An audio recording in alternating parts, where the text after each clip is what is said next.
ప్రభువునందు ప్రియులారా, ఈ సాయంకాలం మనం ఈ సాయంకాల సహవాస ప్రార్థన మనం ప్రారంభించుకున్నాం. ఒక కీర్తన పాడడం ద్వారా మనం ఈ ప్రార్థనా సహవాసాన్ని ప్రారంభించుకున్నాము. 112వ కీర్తన, రక్షకుండు ఉదయించినాడట అనే కీర్తన పాడుకుందాం. 112వ కీర్తన.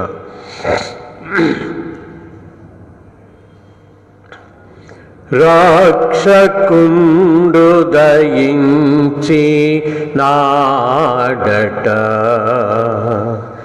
మన కొరకు పరమా రక్షకుండు ఉదయించినాడట,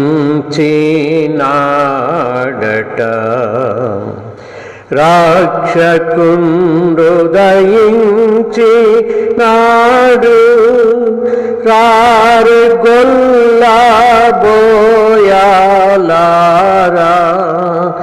రక్షకుండు ఉదయించినాడు, రారు గొల్లబోయాలారా,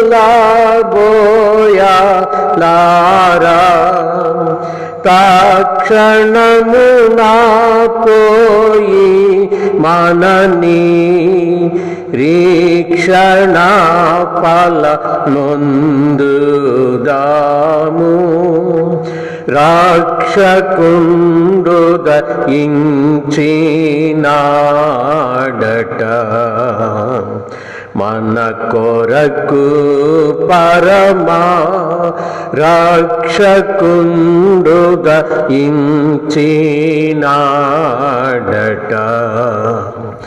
దావీదు వంశమందు ధన్యుడు జన్మించినాడు, దావీదు వంశమందు ధన్యుడు జన్మించినాడు, దేవుడగు యెహోవా దిక్కుదేరి చూచినాడు, రక్షకుండు ఉదయించినాడట,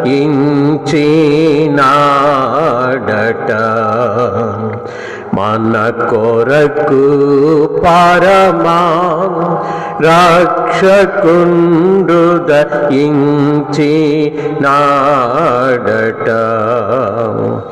గగనము నుండి దిగి ఘనుడు గబ్రియేలు దూత, గగనము నుండి దిగి ఘనుడు గబ్రియేలు దూత, తగ్గినట్టు చెప్పేవారికి మిగుల సంతోషవార్త, రక్షకుండు ఉదయించినాడట,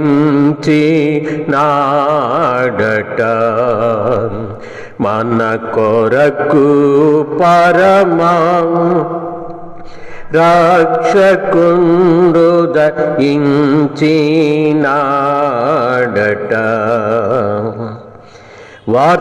వర్తమానము చెప్పి దూత వైభవమున పోవుచున్నాడు,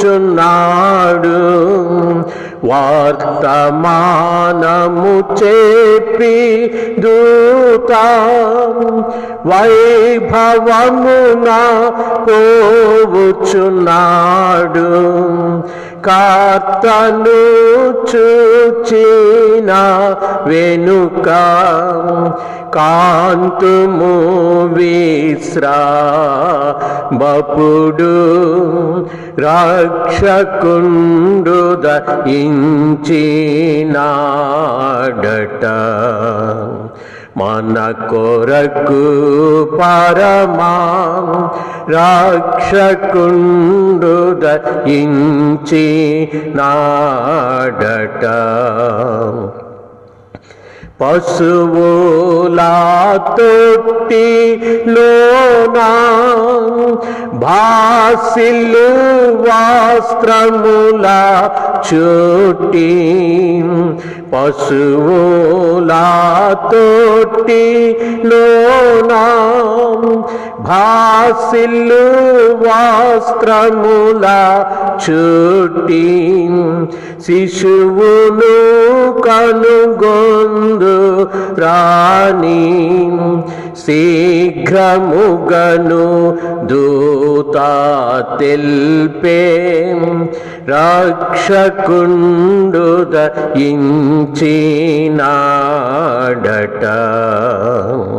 మన కొరకు పరమా రక్షకుండు దయించినాడట. అనుచుగొల్లాలొకరి కొకరు ఆనవాలు చేపు కొనుచు అనుచుగొల్లాలొకరి కొకరు ఆనవాలు చేపు కొనుచు అనుమతించి కడకు క్రీస్తు నందరికిని తెల్పినారు రక్షకుండు దయించినాడట. మన కొరకు పరమా రక్షకుండు దయించినాడట.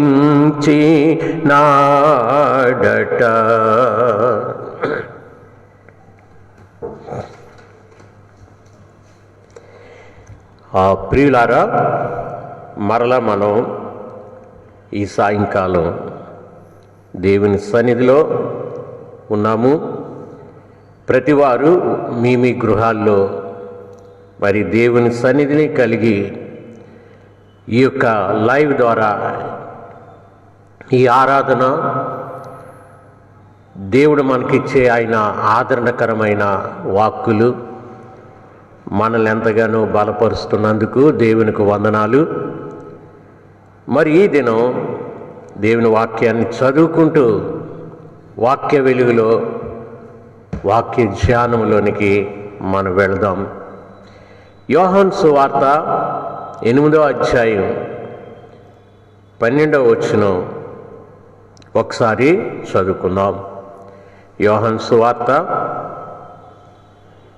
8వ అధ్యాయము 12వ వచనం. మరలా యేసు,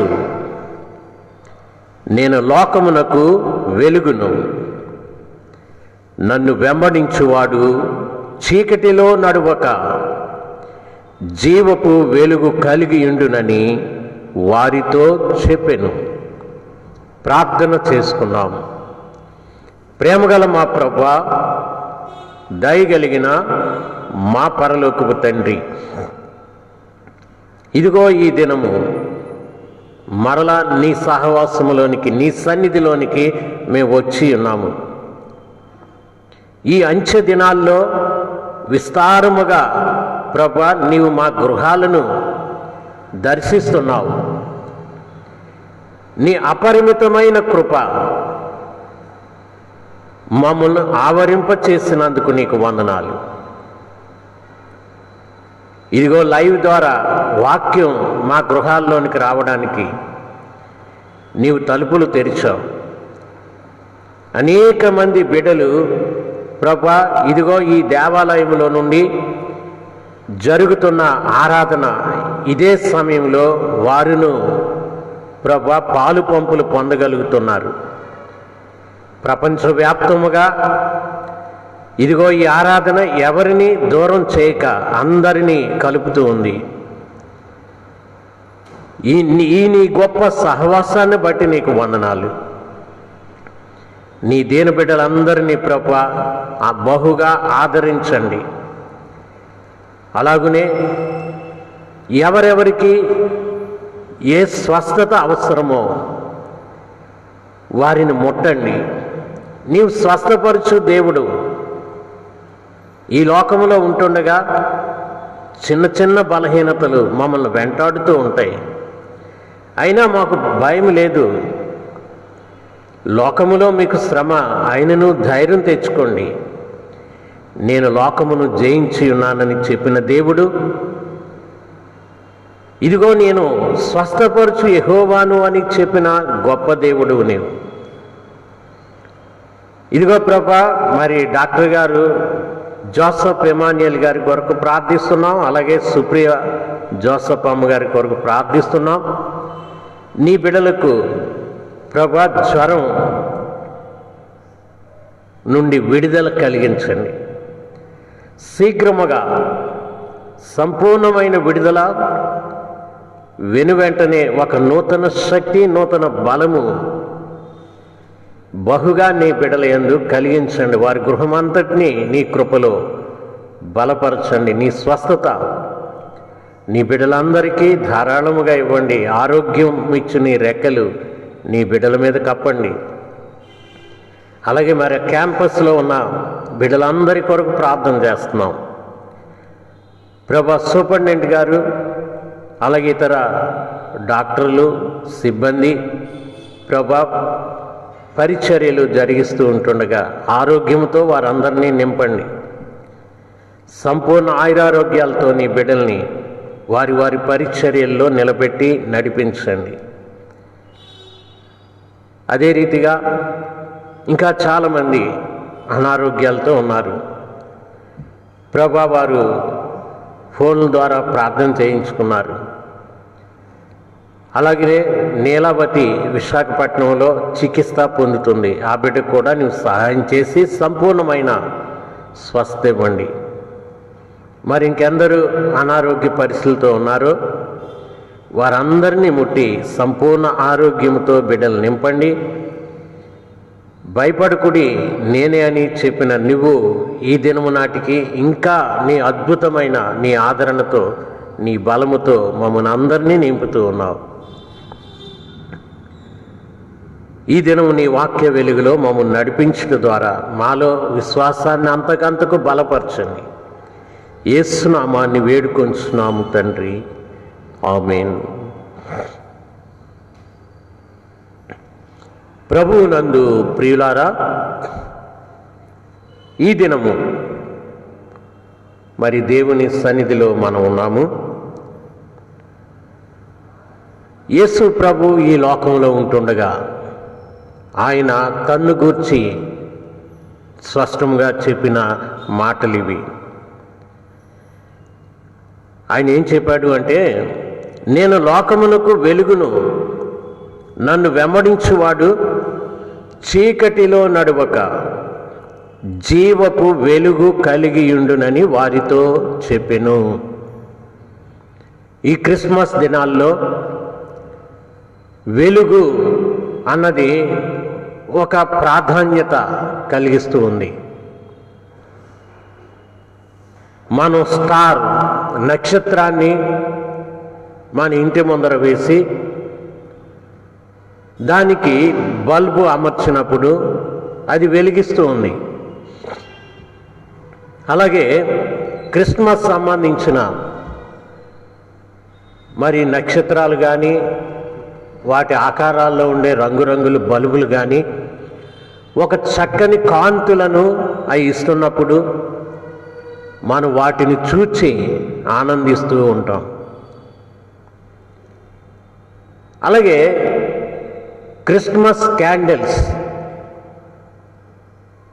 యేసు లోకానికి వెలుగు అని మనం గుర్తు చేసుకొని ఆ వెలుగు నన్ను వెలిగించింది అని సంతోషంతో కృతజ్ఞతతో క్యాండిల్స్ వెలిగించి పట్టుకుని క్రిస్టమస్ క్యాండిల్ లైట్ సర్వీస్ అని మనం నిర్వహిస్తూ ఉన్నాం. నిజమే, యేసు చెప్పినట్లుగా ఆయన లోకానికి వెలుగండి. సర్వశక్తిమంతుడైన దేవుడు శరీరధారి అయి ఈ లోకానికి ఆయన వచ్చి, ఆయన శరీరధారి అయి ఈ లోకానికి వచ్చిన కాలము 2000 సంవత్సరాలు అనుకుందాం.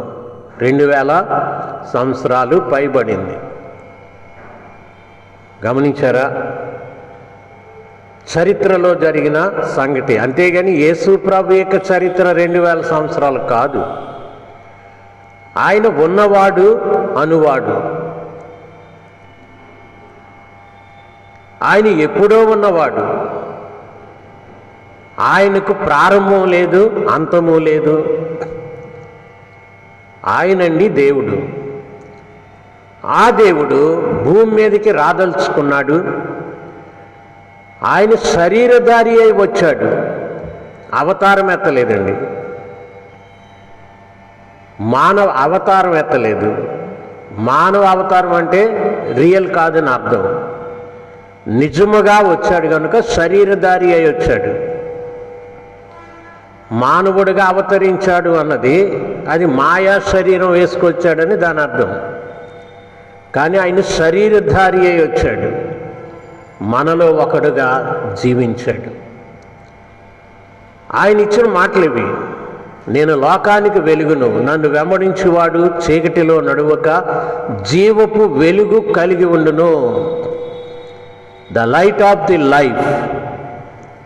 గమనించారా? మనిషికి కావలసింది మామూలు ఈ కాంతి కాదు,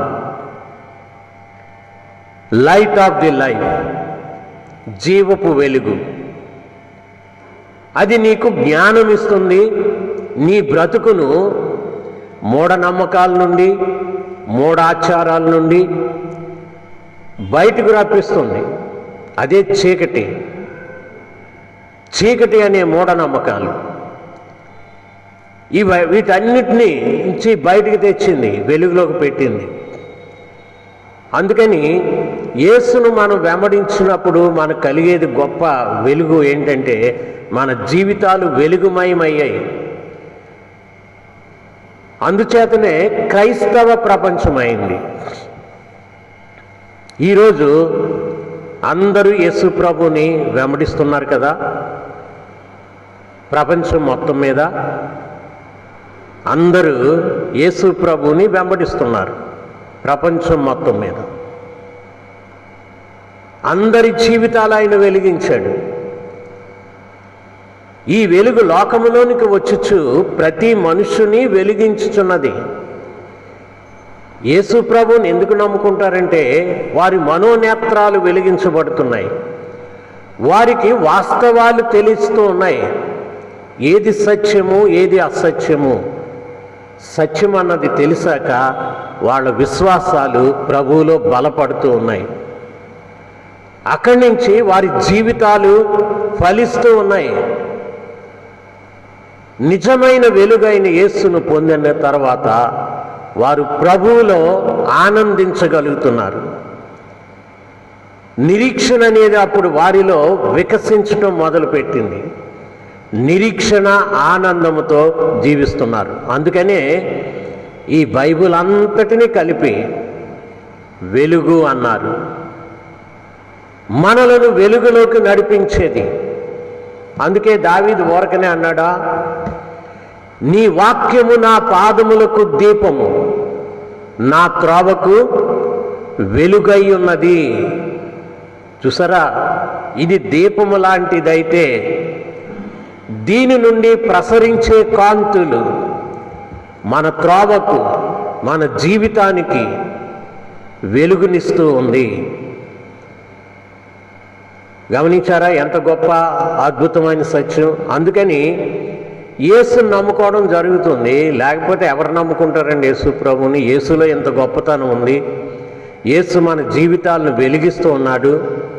చీకటిలో ఉండిపోయిన వాళ్ళగా మనల్ని ఉంచలేదు. అందుకే నిన్న యెషయా గ్రంథం చదివాము. 9వ అధ్యాయం ఏముందంటే, చీకటిలో నడుచు జనులు గొప్ప వెలుగును చూచుచున్నారు, మరణ ఛాయ గల దేశ నివాసుల మీద వెలుగు ఉదయించింది. మరణ ఛాయలు మానవుల మీద కమ్ముకున్నాయి. మన దేశంలో అయితే మరణ ఛాయలు ఏ విధముగా కమ్ముకున్నాయి? భర్త చనిపోయిన వెంటనే భార్యను కూడా మరణానికి అప్పగించేవారు. మరణ ఛాయలు. ఈరోజు స్త్రీలకు అలాంటి మరణ ఛాయల నుండి యేసు ప్రభు యొక్క వెలుగు కాపుదలిచ్చింది. విలియం కేరీ గారి యొక్క ప్రయాసం ఫలించి ఆ రోజున ఉన్నటువంటి ఆ ప్రభుత్వం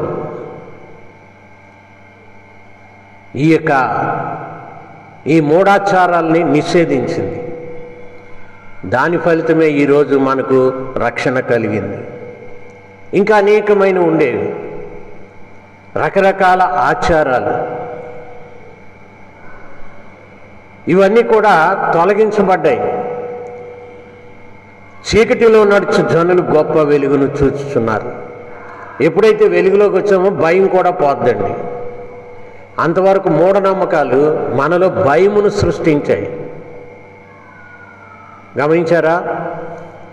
భయము అది ఎలాంటి భయం అంటే, ఇక మనలో ఉన్న ఒక అనుమానం, మూఢనమ్మకము ద్వారా మనలో కలిగిన అనుమానం మనలను మానసికంగా భయస్థులుగా మార్చేసేది. ఇప్పుడు ఏ భయము మనల్ని ఏమీ చేయదు, ఏది మనకు రాదు, భయపడం.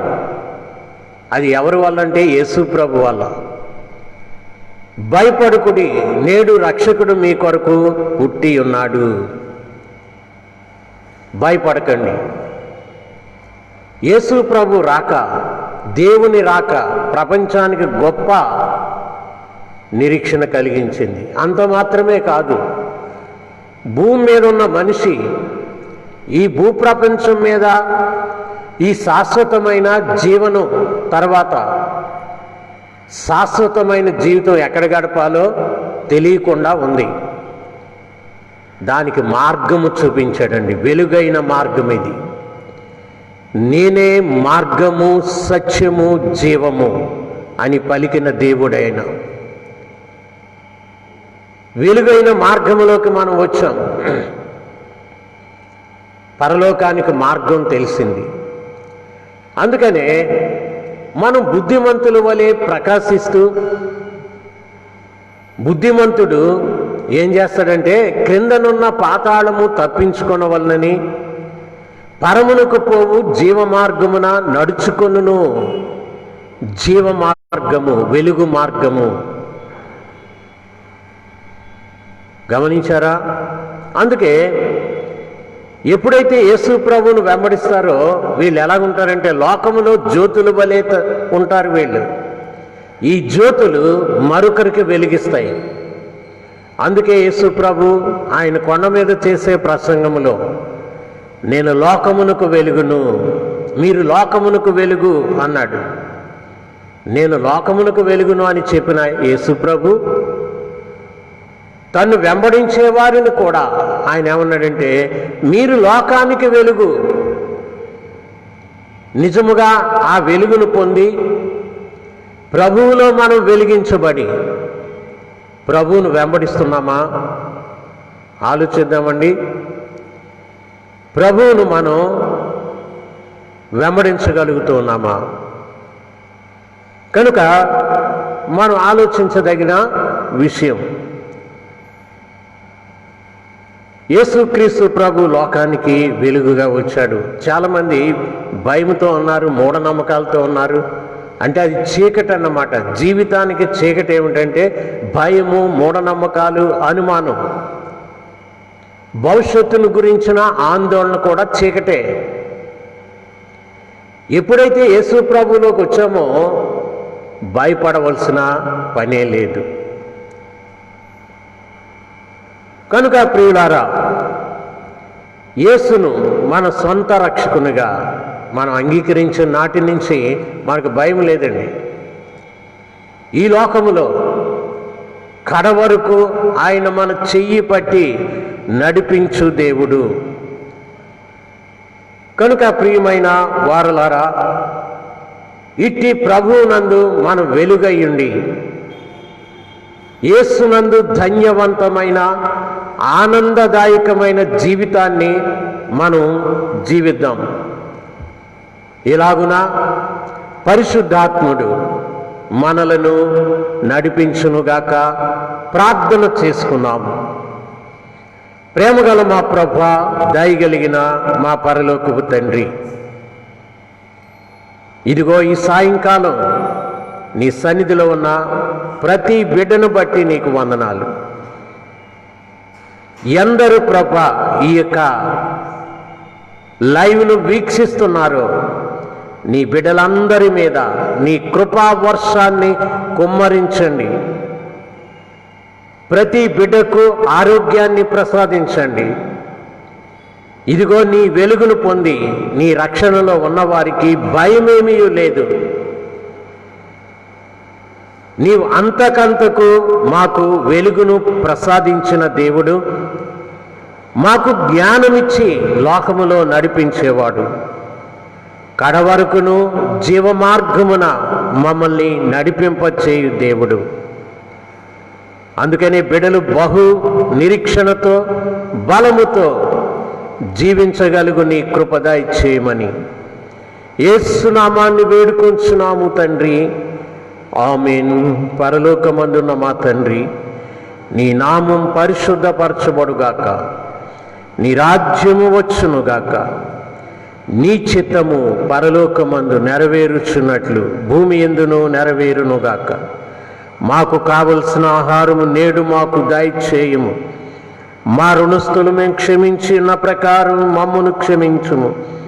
మమ్మును శోధనలోనికి తేక దుష్టువు నుండి తప్పించుము.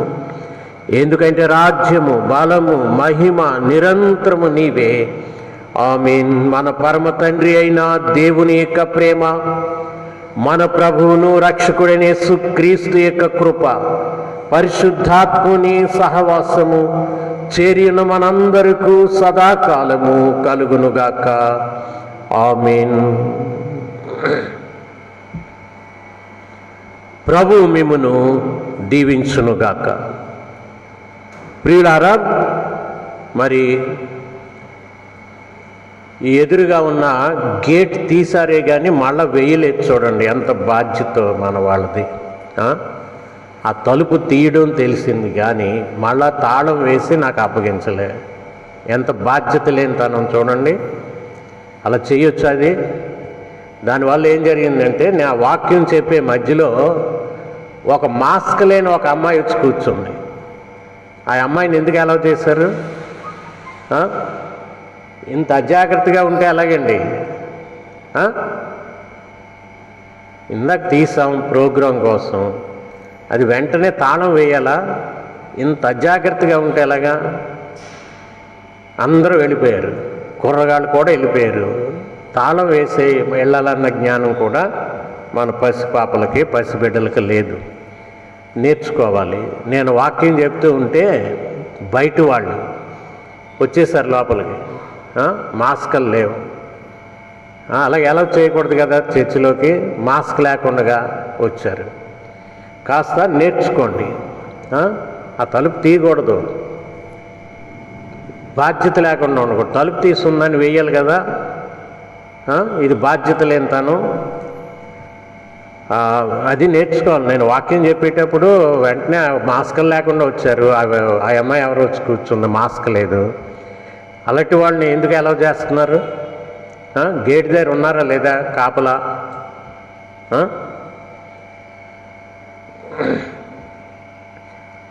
ప్రియులారా, రేపు 10:30 గంటలకు ఇక్కడ పరిశుద్ధ వివాహము జరుగుతూ ఉంది. అది లైవ్ ఇవ్వబడుతుంది. మరి ఈ వివాహానికి కొద్దిమందికే ఎంట్రీ ఉంటుంది. ఆ ఎంట్రీ ఎవరికి ముందుగా పిలువబడిన వారికి ఉంటుంది. కోవిడ్ నిబంధనల ప్రకారం వచ్చి శానిటైజ్ చేసుకొని, హ్యాండ్ వాష్ చేసుకొని, కాళ్ళు కడుక్కొని వచ్చి కూర్చోవాలి. ఇంతకుముందులా ఎలా పడితే అలా రాకూడదు.